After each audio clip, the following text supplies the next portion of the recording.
আসন্ন রমজানে নিত্যপণ্যের দাম নিয়ন্ত্রণে রেখে ভোক্তাদের স্বস্তি দিতে সুলভ মূল্যে মাছ, মাংস, দুধ ও ডিম বিক্রির উদ্যোগ নিয়েছে মৎস্য ও প্রাণী সম্পদ মন্ত্রণালয়।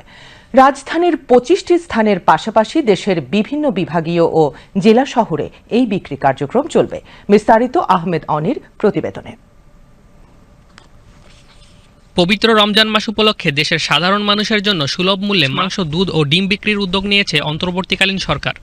রাজধানী ঢাকাসহ দেশের বিভিন্ন বিভাগীয় শহর, জেলা ও উপজেলা পর্যায়ে ১ থেকে ২৮ রমজান পর্যন্ত এই কার্যক্রম পরিচালিত হবে। বিশেষ করে যেসব স্থানে জুলাই বিপ্লবের সময় সাধারণ মানুষের বেশি অংশগ্রহণ ছিল, সেসব এলাকাকে বিক্রয় কার্যক্রমের জন্য অগ্রাধিকার দেওয়া হবে। কর্মসূচির আওতায় রাজধানীতে নির্ধারিত ২৫টি স্থানে ভ্রাম্যমাণ ভ্যানে গরুর মাংস প্রতি কেজি ৬৫০ টাকা, চামড়া ছাড়া ব্রয়লার মুরগি প্রতি কেজি ২৫০ টাকা, পাস্তুরিত দুধ প্রতি লিটার ৮০ টাকা, ডিম প্রতি ডজন ১১৪ টাকায় বিক্রি করা হবে। রমজানে বাজারে মাংস, দুধ, ডিম ও নিত্য প্রয়োজনীয় দ্রব্যের দাম বেড়ে যায়। তাই নিম্নবিত্ত ও সাধারণ মানুষের কথা বিবেচনা করে স্বল্প মূল্যে প্রাণীজ পণ্য বিক্রির এই বিশেষ উদ্যোগ নেওয়া হয়েছে বলে জানায় প্রাণী সম্পদ অধিদপ্তরের মহাপরিচালক ডক্টর আবু সুফিয়ান।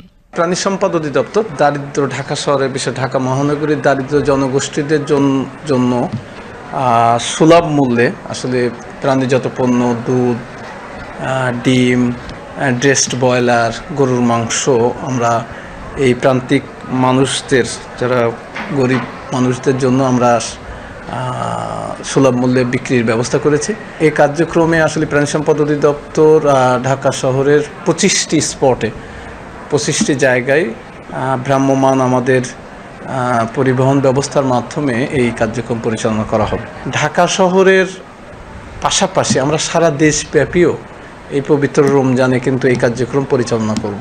বিভাগীয় শহর, জেলা ও উপজেলা পর্যায়ে খাসির মাংস বিক্রি করার কথা থাকলেও এখনও তার মূল্য নির্ধারণ করা হয়নি।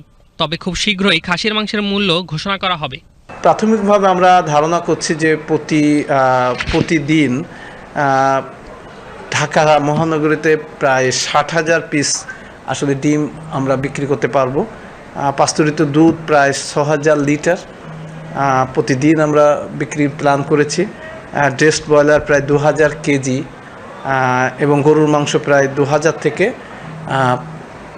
২৫০০ কেজি আমরা প্রতিদিন বিক্রি করার একটা পরিকল্পনা গ্রহণ করা হয়েছে। আমরা চেষ্টা করছি যে খুব লিমিটেড আকারে হলেও যেন একজন ১ কেজি দুধ, ১ ডজন ডিম, হয়তো ১ কেজি একটা ব্রয়লার, ড্রেসড ব্রয়লার যাতে নিতে পারে, সেই ব্যবস্থাপনা করারই আমাদের পরিকল্পনা আছে। ভবিষ্যতে হয়তো যদি বিপণন, আমরা চেষ্টা করছি যে বিপণন হয়তো একটা উইং কিংবা বিপণন কার্যক্রমের সংশ্লিষ্ট একটু যদি কার্যক্রম আমরা সংযুক্ত করতে পারি, সেটা হয়তো মানুষের জন্য আরও উপকারে আসবে। ২৮ ফেব্রুয়ারি সকালে রাজধানীর Merul বাড্ডার Siraj Mia Memorial model school প্রাঙ্গণে এই কার্যক্রম উদ্বোধন করা হবে। এই কার্যক্রম বাস্তবায়নে সহযোগিতা করছে Bangladesh dairy and fattening farmers association, দুগ্ধ প্রক্রিয়াজাতকারী প্রতিষ্ঠান ও অন্যান্য অংশীজন। আহমেদ অনি, বিটিভি নিউজ।